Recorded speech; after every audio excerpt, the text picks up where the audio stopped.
Welcome to this presentation. My name is Mark Sithian and the date today is May 28th, 2025. So if you're working on reloading ammunition and calculating the Smokeless Gun Powder grain charge, and stay tuned for this presentation because we will use principles in applied physics to solve the information that instead of merely just looking up, you can actually cater to the design engineering standards that reflect natural laws in physics. So first off, we take a good example. I think it's a common example. It's the 30-06 rifle and 24-inch barrel, 150 grain round, and then a endpoint barrel muzzle velocity of 3,000 feet per second. So the bullet only has 2 feet to accelerate to a final velocity of 3,000 feet per second. So we have our shell casing, primer, and the firing pin, and then we have the bullet pressed in through the neck, which adds about another 1/4 inch of barrel length in the calculation. So then we have the smokeless gunpowder, and this is what we're trying to calculate: how many grains of smokeless gunpowder to meet these standards. Okay, so we have a 24-inch barrel plus 1/4 inch, so we need to include the effective barrel length of 24.25 inches. So we have a rifle muzzle velocity loss per barrel inch. Remember, that's rifle, not handgun, and it's approximately 25 feet per second per inch. So aerodynamic drag does not really factor in. It's a 1.1% loss in velocity. It's negligible. So it's actually two things affecting the performance of the round. It is the gravity drop, obviously, so you have to volley a little bit higher, but then it is the friction through the lands and grooves. I didn't draw these in. I'll do it in the next example for the handgun, but you have lands and grooves that cut into the round and then twist and rotate the round, so it has gyroscopic precession and remains relatively straight except for the gravity drop. So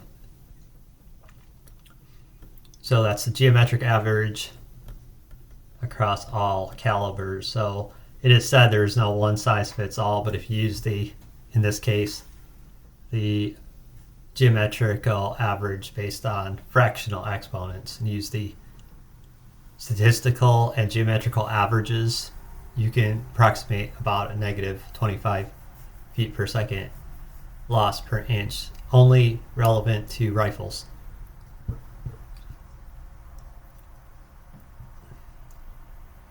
So we need 3,000 feet per second by the end of the barrel. So we actually need to take 24.25 inches times 25 and add that to the 3,000. So we have to actually calculate for 3606.25 feet per second to transfer the potential energy in the smokeless gunpowder to the actual kinetic standard. So 1 gram smokeless gunpowder has a potential energy of 3504 joules per gram, or 2,576.5 foot-pounds per gram. So that's average value, because explosion is not relevant. It's deflagration. We're just converting the powder into gas, and then the heat is releasing. So it's not really heat, it's a pressure application. So deflagration, we're skipping a phase state. We're bypassing the liquid state. We're going right from solid to gas. And of course there is water application and it's hygroscopic, but the whole principle of smokeless gunpowder in chemistry is to, of course, make a cleaner deflagration rather than black powder, but going to smokeless gunpowder. So then it is changing from a solid to a gas. So this is sublimation by means of losing heat, so exothermic, deflagration, i.e. exothermic sublimation. So then we have our firing pin here, and of course, you pull the trigger. Primer is set off, sodium azon, and then it sets off the deflagration, and then we have this 2576.5 foot-pounds potential energy per gram of smokeless powder. So that's what we were working with. That's the total input power, or we'll say the total input energy, because the kinetic energy is equal to the potential energy, law of conservation of energy. So then 1 grain is actually a measurement of mass equal to 64.8 milligrams. So all we have to do is just change this grain value into its kilogram value. So 150 grains times 64.8 milligrams per grain, that's going to be the large amount of milligrams divided by 1,000, then grams, then divided by 454 grams per pound, and then divided into 2.2 pounds per kilogram. So this comes to 0.00973 kilograms. So that's the actual mass of 150 grain mass round. So the goal for example 1, there's going to be 2 examples, but the first example is to calculate the grain smokeless gunpowder charge in the cartridge required to meet the specifications: 3,000 feet per second muzzle velocity, 150 grain round, 24.25 inch barrel, and that is the 30-06 rifle. So then we can convert the 3606.25 into meters per second, 3.28 feet per second to a meters per second. So that's 1099.5 meters per second. And then we use the kinetic energy equation, which is 1/2 times mass times velocity squared. So then we take 1/2 times the kilograms mass of the round times the final velocity of the round, but including the losses of 25 feet per second loss per inch per barrel inch.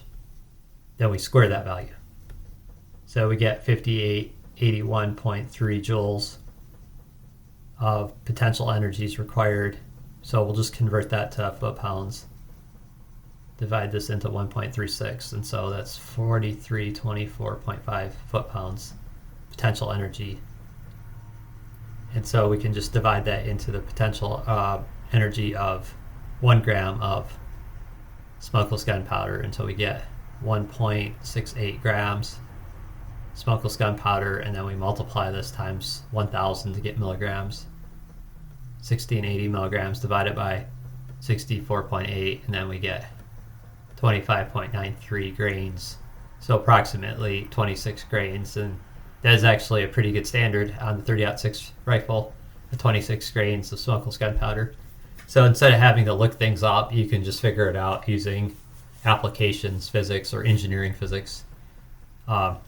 Of course, that is within the pressure limits of the barrel, so you're not really getting yourself in trouble. But if you wanted to know the limit for what you can handle, there's other physics equations that focus on mean barrel pressure. I have a few other videos if you look for them in my YouTube channel in the playlist for ballistics. But so this is a 26 grain shell casing, and you can go ahead and implement that and have relatively use a chronograph. You can have relatively the 3,000 feet per second barrel discharge. So we'll clean this up and put the final answer in. We have 26 grains smokeless gunpowder charge, and I'll put an application in the design engineering smokeless gunpowder charge. So next is the second most popular firearm for, let's say, reloading or something that's practical, and then some may get caught up in all the different powder grade charges, but it depends what you really want. So in this case, an optimal specification is let's say a handgun, as in a pistol, and we're dealing with, say, not a revolver, but you could use this in revolvers too, but you just say that's a semi-automatic gas piston operated handgun like the 9mm Glock 17C. So this has a 4.48 inch barrel and 1150 feet per second muzzle velocity. So again, we need 1150 feet per second at the end of the barrel. So that's the 4.48 inch barrel on the Glock 9mm 17C plus about a quarter inch. Even though the bullet's shell casing smaller, it's about, again, a quarter inch on average. You might even have 0.3 inches for the 30-06, but we'll just approximate about a quarter inch based on all the tolerances involved. So that's actually a pretty good round pressed into shell neck. And there may or may not be a taper on the, probably little or no taper on the 9mm ammo, but the relevance is the insertion within the shell casing. So we have to add an extra quarter inch. So this actually comes to 4.73 inches, and this time I'll put the lands and grooves in there. So all firearms have their lands and grooves to spin around. So it's a considerably shorter barrel. All right, so now we have like just a visual sketch of the application just from the shell casing through the barrel. So with handguns, instead of 25 feet per second loss, we have 50 feet per second muzzle velocity loss per inch. So because we have a shorter barrel, we actually have an overall friction / efficiency loss that's about, not necessarily double in efficiency loss, but the average geometric average is 50 feet per second muzzle loss per inch, because we're lacking the continuity of continued acceleration within a framed plane of reference. Like with a rifle, it's a longer barrel, so we're going to lose 50 feet per second, or twice as much velocity per barrel inch. So we take we do the same thing. We just take the 124 grain times 64.8 milligrams per grain, multiply it times 1,000 to get milligrams, to get grams. And then we divide the grams into 454 grams to a pound. Then we divide it into 2.2 pounds to a kilogram. And so this comes to a round weight, 9mm round weight of 0.008 kilograms. So we just write in the 1150 feet per second and convert this value into meters per second, but we have to make the adjustment. So 4.73 inches times 50 feet per second muzzle velocity loss. So we're going to lose an additional 236.5 feet per second. So we add it to 1150, then convert that sum into meters per second. So it's 422.7 meters per second as the actual final velocity we need to compensate for the velocity loss through the handguns barrel at 50 feet per second muzzle velocity loss per inch. So then we just use the kinetic energy equation, 1/2 mass times final velocity squared. So we calculate 714.7 joules. Just convert that to foot pounds. 525.5 foot pounds of smokeless powder equivalent we need. So we just divide the 525.5 foot pounds to the potential energy of the smokeless gunpowder, and we calculate 0.204 grams smokeless gunpowder, multiply that times 1,000 to get milligrams, 204 milligrams. So then we just divide that 204 into 64.8 milligrams, and we calculate 3.15 grains.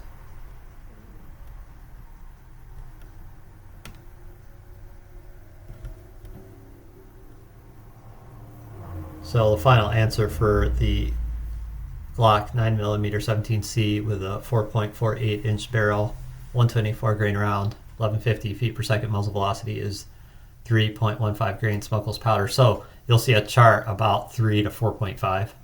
So obviously the heavier rounds, the ones that go up above 124 grains, are going to be a little bit more grain mass smokeless gunpowder charge. So that's pretty much a popular question about not the grain mass of the round, but how much grains mass of smokeless gunpowder charge is required to go into that shell after you reload the shell after inspection, after checking for stress risers and splits, and then depriming and then repriming, tumbling, washing, everything like that. And then you finally only discard like 90% of your shell casings. You only discard 10% of your shell casings. That meant you keep 90% of them. Let's say they're subject to reuse, and then the how many grains of powder charge do we put in here? So it depends on what your barrel length is. It depends what your end muzzle velocity is, your grain weight.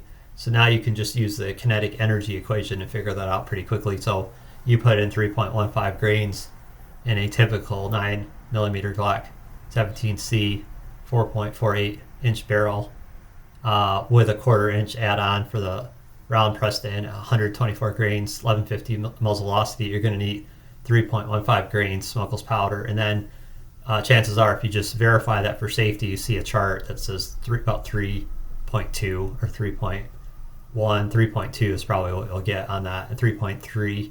So this is within limits for optimizing your powder capacity, so you're not overloading or underloading. So you can use the engineering physics method to calculate all these specifications. If you have any questions, please let me know. If there's any other type of videos that are more in demand for physical chemistry, ballistics, etc., please place the questions in the comments and I'll make a video for you. So, but this is pretty much a popular question, and the whole burn rate speed is really overrated. I mean, you really need to study chemistry, physical chemistry, and understand the difference between a combustion versus a deflagration versus a conflagration versus an explosion. They're all these are all different states of decomposition, reduction, oxygen reduction equations, and then combustion is not part of the deflagration, so there's no combustion involved. There's a lot of heat that escapes, but what you're doing with ballistics and gunpowder is you're harnessing the gas pressure.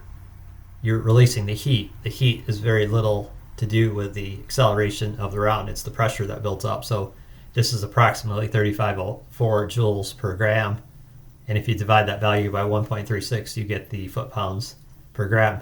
So if you're well skilled in chemistry, physics, engineering, then this is just another application to solve. But there's a lot of like enigma about the entire process, and it's really not an explosion at all. You have to study physical chemistry, organic chemistry, analytic chemistry, and then you'll see that, oh, this is a function involving deflagration, changing its phase from a solid to a gas. In the process, it's exothermic. It's going to release heat, and then it's not the heat doing it. The term firearm is a little, cosmetic, but it's actually a gas arm. So you're actually harnessing gas pressure from turning a solid into a gas. And so the sweet number is 3504 joules, or divide that into 1.36. So 3504 divided into 1.36 is 2576.5 foot-pounds per gram. And then it's not that difficult to figure it out, but you have to use, I would always use metric values in the kinetic energy equation and get the joules, then convert it to the foot-pounds. And then always with handguns, it is a 50 feet per second muzzle velocity loss per barrel inch. And with rifles, it is going to be 25 feet per second muzzle velocity loss per barrel inch. And then it's not that difficult. You're really accurate. And in the long run, you actually get the performance you're looking for without over consumption of powder. And you run a very efficient first time correct calculation. So thank you for watching this presentation and have a great day.